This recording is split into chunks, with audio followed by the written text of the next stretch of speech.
அடுத்து நம்மளுடைய ஜென்சி அடுத்த இளம் தலைமுறையினருக்கும் நான் சொல்லணும்னு நினைக்கிறேன். இந்த பணத்தை கொடுத்து ஏமாத்தி ஓட்டு வாங்குற அந்த கலாச்சாரம் ஒழியணும். பணத்தை கொடுத்து ஏமாத்தினா ஏமாறுவீங்க. உங்களை தான் கேட்கிறேன், பணத்தை கொடுத்து ஏமாத்தினா ஏமாறுவீங்க? எல்லாரும் கொஞ்சம் கை இப்படி வைங்களேன் எனக்காக. நான் சொல்றத கொஞ்சம் ரிப்பீட் பண்ணுங்க.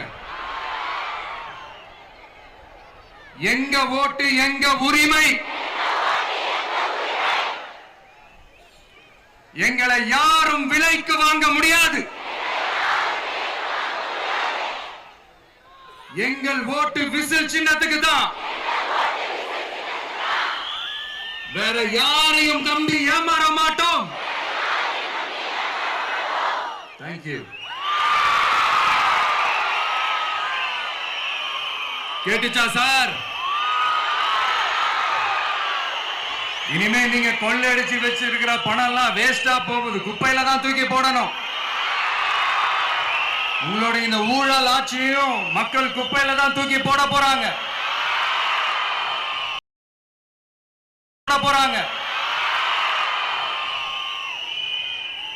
அடுத்து ஒவ்வொரு வீட்டில் இருக்கிற என்னுடைய குட்டி நண்பா நண்பீஸுக்கும் நான் சொல்லணும்னு நினைக்கிறேன்.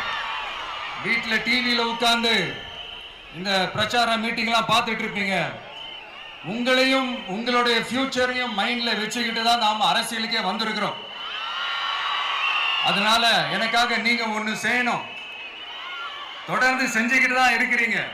நான் நிறைய கியூட்டான வீடியோஸ்லாம் நான் பார்க்கிறேன். லைக் உங்க அம்மா அப்பா கிட்ட மைக்க நீட்டி யாருக்கு ஓட்டு போடுவீங்கன்னு கேட்டா பின்னாடி இருந்த அந்த பையன் அம்மா விஜய்னு சொல்லுவா, அப்பா விஜய்னு சொல்லுப்பா அப்படின்னு நிறைய அந்த கியூட்டான வீடியோஸ் எல்லாம் பாக்குறேன். அதை தொடர்ந்து தயவு செஞ்சு அதை தொடர்ந்து கண்டினியூ பண்ணுங்க. உங்க வீட்டுல இருக்கிற உங்களுடைய அப்பா அம்மா தாத்தா பாட்டி பெரியப்பா பெரியப்பா சித்தி சித்தப்பா அத்தை மாமா ஓட்டு போடுற வயசுல இருக்கிற அண்ணன் அக்கா எல்லாரையும் விசில் சின்னத்துக்கு ஓட்டு போட சொல்லுங்க. விசில் சின்னத்துக்கு ஓட்டு போட வைங்க.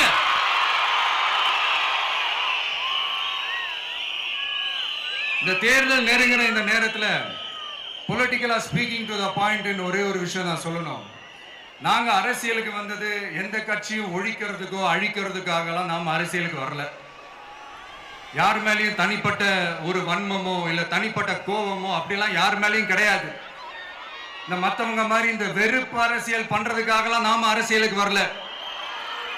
அரசியல் ரீதியா நம்மளுடைய எதிரிகள் யாருன்னு டிக்ளேர் பண்ணிட்டு தேர்தலில் நின்று ஜெயிச்சு மக்களுக்காக எங்களுடைய நன்றி கடனை செலுத்துறதுக்காக தான் நாம அரசியலுக்கே வந்திருக்கோம். Just want to make this clear. அவங்கள கேள்வி கேட்கறதுக்கு முன்னாடி அவங்களுடைய இயலாமையை மறைக்கிறதுக்காக இந்த ஏ டீம் பி டீம் இதெல்லாம் கூட சேர்த்துக்கிட்டு ஒரே விஷயத்த சொல்லி அழுவுறாங்கல்ல. என்னன்னு சொல்லி அழுவுறாங்க? அனுபவம் இல்லாதவங்களால எப்படி ஆட்சி அதிகாரத்தை செய்ய முடியும் அப்படின்னு ஒரே விஷயத்த சொல்லி அழுவுறாங்கல்ல. அந்த அழுகைக்கு நாம ஒரு பதிலடி கொடுக்கணும்ல. மக்களே, நான் உங்களையே கேட்கிறேன், தெரியாம தான் கேட்கிறேன். இந்த அனுபவம் அனுபவம் அனுபவம்னு சொல்றாங்களே, அதிகாரத்தை வச்சு மக்கள் பணத்தை கொள்ளையடிச்சதை தாண்டி வேற ஏதாவது கொம்பு முளைச்ச பெரிய அனுபவம் இவங்களுக்கு இருக்குதா?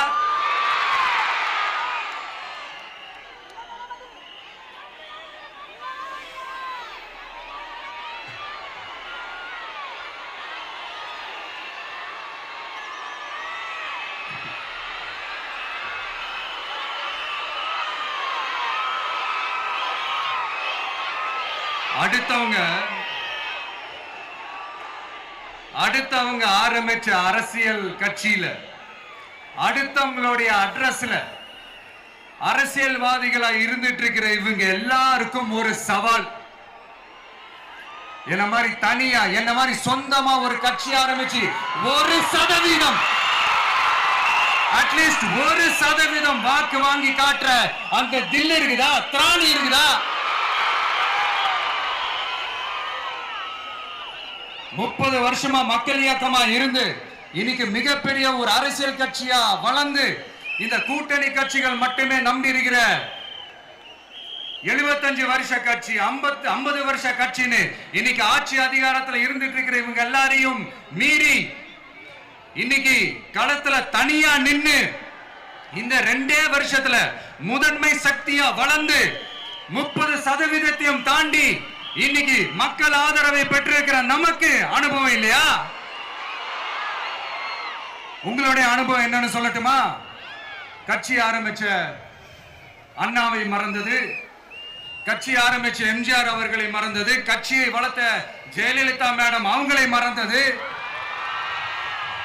இவங்க எல்லாரும் சொன்ன விஷயங்கள், பேசின விஷயங்கள், எதையெல்லாம் ஃபாலோ பண்ணணும்னு சொன்ன விஷயங்கள் எல்லாத்தையும் மறந்தது. இவங்களுக்கு நமக்கு அனுபவம் இல்லையா? நமக்கு அனுபவம் இல்லதான். கொள்ளை அடிக்கிறதுலாம் எங்களுக்கு அனுபவம் இல்லதான். அதெல்லாம் எங்களுக்கு சுட்டு போட்டாலும் வராது. இந்த கொள்கையை பேருக்கு மட்டும் வச்சுக்கிட்டு நேரடியா சரண்டர் ஆகிறது, மறைமுகமா சரண்டர் ஆகிறது, இந்த மாதிரி அனுபவம் நமக்கு இல்லதான். அதுவும் நமக்கு சுட்டு போட்டாலும் வராது. மக்களை நேசிக்கிற நல்ல குணம் இருந்தா போதும்யா. நல்ல சூப்பரான ஒரு நல்லாட்சி கொடுக்கலாம். நல்லாட்சி கொடுக்கிறதுக்கு மெத்த படிச்ச மேதாவிகளா இருக்கணும்லாம் ஒன்னும் அவசியம் இல்ல.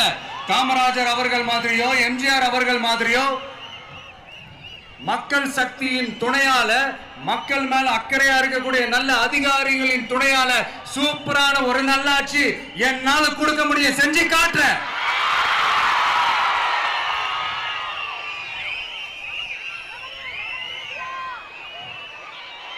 நாலரை வருஷம் ஆச்சு, 4.25 வருஷத்துக்கு மேல ஆகுது.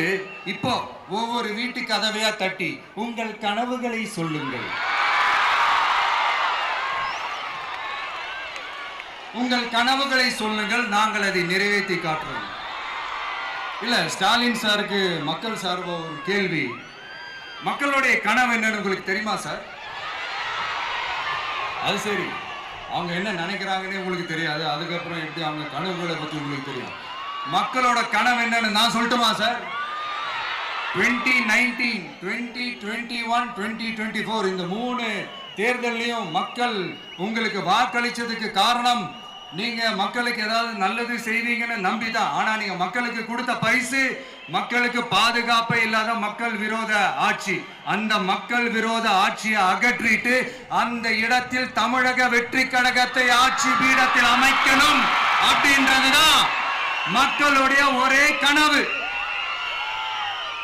இந்த மக்கள் விரோத திமுக அரசை நிலைக்க கூடாது அப்படின்றதுதான் மக்களுடைய ஒரே கனவு. 100% தூய சக்தி டிவிக்கு ஆட்சி அமைக்கும். அதுல உங்களுடைய கனவுகள், உங்களுடைய ட்ரீம்ஸ் எல்லாமே ஃபுல்ஃபில் ஆகும், நிஜமாகும்.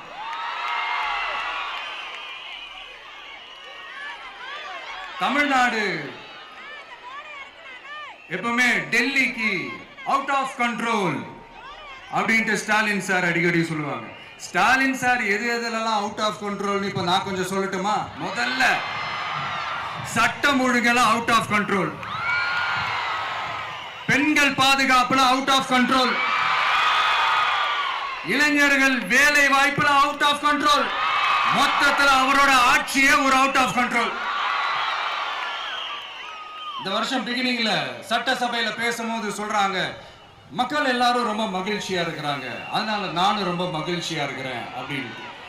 மக்கள் சந்தோஷமா இருக்கிறத பார்க்கறது கூட ஒரு சந்தோஷம் தான் சார், அது யாரும் இல்லைன்னு சொல்லல. அப்படி உண்மையிலேயே மக்கள் உண்மையிலேயே சந்தோஷமா இருக்கிறாங்க அப்படின்னா ஏன் சார் விவசாயிகள் போராட்டம் நடக்குது? ஏன் சார் மீனவர்கள் போராட்டம் நடக்குது? ஏன் தொழிலாளர்கள் போராட்டம் நடக்குது? தூய்மை பணியாளர்கள் போராட்டம் ஏன் நடக்குது? அங்கன்வாடி ஊழியர்கள் போராட்டம், செவிலியர்கள் போராட்டம், மருத்துவர்கள் போராட்டம், மாற்றுத்திறனாளிகள் போராட்டம், அரசு ஊழியர்கள் போராட்டம், ஆசிரியர்கள் போராட்டம், இடைநிலை ஆசிரியர்கள் போராட்டம், பகுதி நேர ஆசிரியர்கள் போராட்டம். இதெல்லாம் உங்க ஆட்சியில மக்கள் மகிழ்ச்சியா இருக்காங்கன்றதுக்காக நடக்கிற போராட்டமா சார்? எனக்கு தெரிஞ்சு மக்கள் சந்தோஷமா இருக்கிறாங்கன்னா பொங்கல் வச்சு கொண்டாடுவாங்கன்னு கேள்விப்பட்டிருக்கிறேன். உங்க ஆட்சியில தான் போராட்டம் நடத்தி அவங்களுடைய மகிழ்ச்சியை வெளிப்படுத்துறாங்கன்னு நினைக்கிறேன். இன்னும் தீரவே தீராத பிரச்சனைகள்னா இருக்கிற இடம் பிரச்சனை, பார்க்கிற வேலை பிரச்சனை, பண்ற தொழில் பிரச்சனை, விலைவாசி பிரச்சனை, தண்ணி பிரச்சனை, பஸ் வசதி இல்லைன்ற பிரச்சனை, ரோடு சரி இல்லைன்ற பிரச்சனை, ஆஸ்பத்திரி சரியா இல்லைன்ற பிரச்சனை, இப்படி எல்லாம் ஒரு அடிப்படை விஷயங்களே பிரச்சனையா இருந்தா அப்போ ஆளுங்கட்சின்னு ஒண்ணு எதுக்குதான் இருக்கிறாங்க அப்படின்னு தானே மனசுல தோணும் மக்களுக்கு. ஆட்சிக்கு வர்றதுக்கு முன்னாடி தான் பொய்யா அடிச்சு விட்டீங்க. இப்ப ஆட்சியை விட்டு போகும்போது கூட பொய்யா பேசுறீங்களே சார், என்ன சார் இது? மாத்தி மாத்தி பேசுறதுல நீங்க வேற லெவல் தான் சார். ஆட்சிக்கு வந்த அடுத்த வருஷமே 2022ல 70% வாக்குறுதிகளை நிறைவேற்றிட்டோம்னு சொன்னாங்க.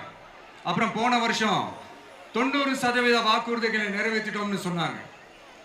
அப்புறம் இந்த வருஷம் 505 வாக்குறுதிகளை 404 வாக்குறுதிகளை நிறைவேற்றிட்டோம். கிட்டத்தட்ட ஒரு 80% வாக்குறுதிகளை நிறைவேற்றிட்டோம்னு சொன்னாங்க.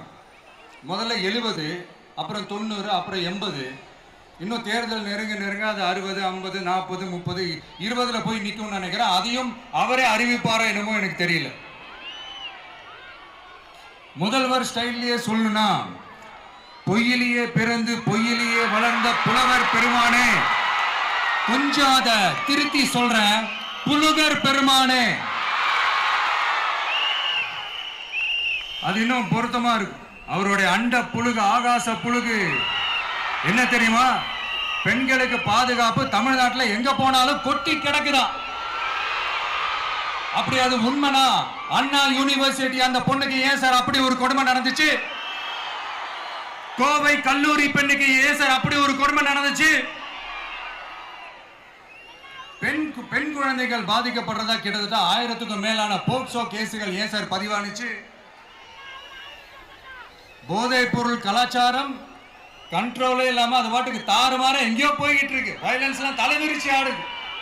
அதுக்கு ஒரு ரீசெண்ட் எக்ஸாம்பிள், அந்த ரயில்வே ஸ்டேஷன்ல அந்த சிறுவர்கள் எல்லாரும் சேர்ந்து செஞ்ச அந்த சம்பவம். சட்டம் ஒழுங்கு சரியா இருந்தா ஏன் சார் இப்படி எல்லாம் நடக்குது? சட்டம் ஒழுங்கு சரியா இருக்கணும்னா முதல்ல தமிழ்நாட்டுக்கு ஒரு டிஜிபி வேணும் சார். எங்க சார் போனார் அவரு? எங்க அவரு? சும்மா இந்த ஆக்டிங் ஆபீசரை வச்சுக்கிட்டு அரசாங்கத்தை நடத்துனீங்கன்னா இப்படிதான் சட்டம் ஒழுங்கு சந்தி சிரிக்கும். முதல்ல தமிழ்நாட்டுக்கு ஒரு டிஜிபியை போடுங்க சார். அதுக்கப்புறமாச்சும் சட்டம் ஒழுங்கு சரியாகுதான்னு பார்ப்போம். சரிப்பா, கேள்வியா கேட்கிறியே, நீ வந்தா என்ன செய்வ அதானே கேட்கறீங்க. கரெக்ட், கேட்கணும். மக்களோட அடிப்படை தேவைகளை தீர்க்கிறது தான் நம்மளுடைய ஃபர்ஸ்ட் வேலையே. அதை தீர்க்கிறதுக்கான அந்த தேடி போறது, அதோட சொல்யூஷனை தேடி போறது தான் நம்மளுடைய ஃபர்ஸ்ட் அஜெண்டாவே. கொஞ்சம் வெயிட் பண்ணுங்க, தேர்தல் அறிக்கை ரெடி ஆயிட்டு இருக்கு. தெளிவான ஒரு தேர்தல் அறிக்கையாவது வரும். என்ன நம்புற உங்களை நான் டிசப்பாயிண்ட் பண்ணவே மாட்டேன்.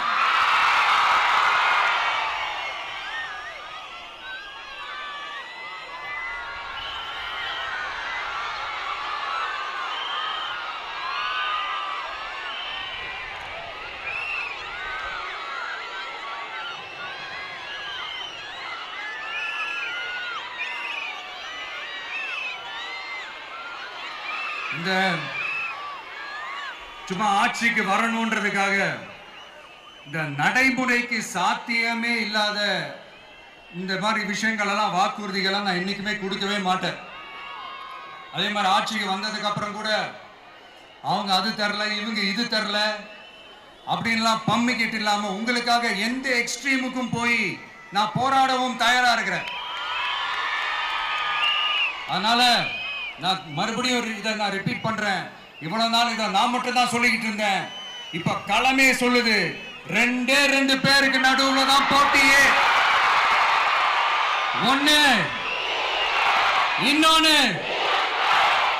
ஒன்னு தூய சக்தி டிவிக்கு, இன்னொன்னு தீய சக்தி டிஎம்கே.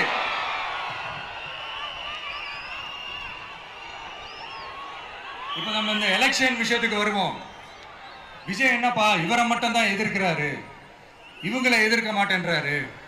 அவங்கள பத்தி எதுவுமே சொல்ல மாட்டேங்கிறாரு. இல்ல நான் கேட்கிறேன், இது யாருக்கான எலெக்ஷன்? தமிழ்நாடு சட்டசபைக்கான ஒரு தேர்தல். இப்ப இங்க யார் ஆட்சியில் இருக்கிறா? யாரு பொய்யா வாக்குறுதிகளை கொடுத்து மக்களை ஏமாத்துறது? யாரு மக்கள் விரோத ஆட்சியை நடத்துறது? அப்ப இங்க யாரை அகற்றணும்? இந்த மக்கள் விரோத திமுக அரசை அகற்றணும்னா நம்ம யாரை எதிர்க்கணும்? எதுக்கு தேவையில்லாம பல முறை மக்கள் ஆல்ரெடி டிலீட் பண்ணவங்களை எதுக்கு? நம்மளுடைய கான்சென்ட்ரேஷன், நம்மளுடைய டார்கெட் திமுகன்றப்போ டார்க்னஸ் குள்ள எதுக்கு கல்லெறியணும்? இங்க மக்களை விரும்புற விஜய் வேணுமா, இல்ல மக்கள் விரோத ஆட்சி நடத்துற ஸ்டாலின் சார் வேணுமா? அவ்வளவுதான் இந்த தேர்தலே. இதுக்கு நடுவுல வேற யாருமே கிடையாது. புரியுதுங்களா உங்களுக்கு? என் நெஞ்சில் குடியிருக்கும் சேலம் மக்களே,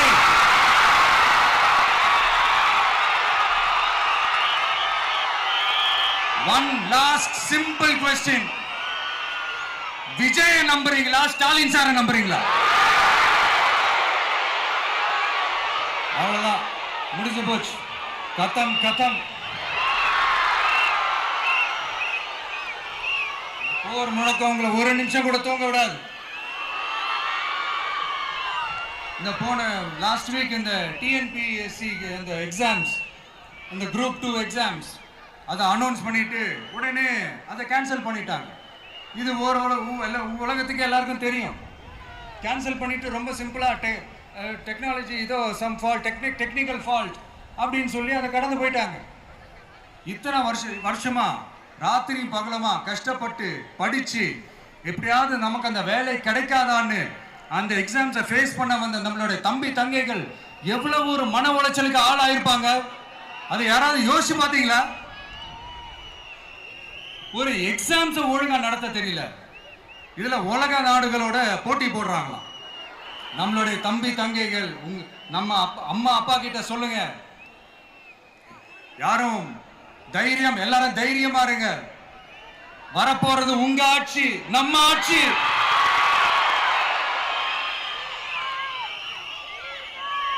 அதனால இந்த மாதிரிலாம் எதுவும் நடக்காம சமூக நீதிக்கான ஒரு நல்ல ஆட்சியை அமைப்போம். இளைஞர்களின் வேலை வாய்ப்புகளை மனசுல வச்சுக்கிட்டு டிரான்ஸ்பரண்டா அதுக்கான ஒரு தீர்வை காணுவோம்.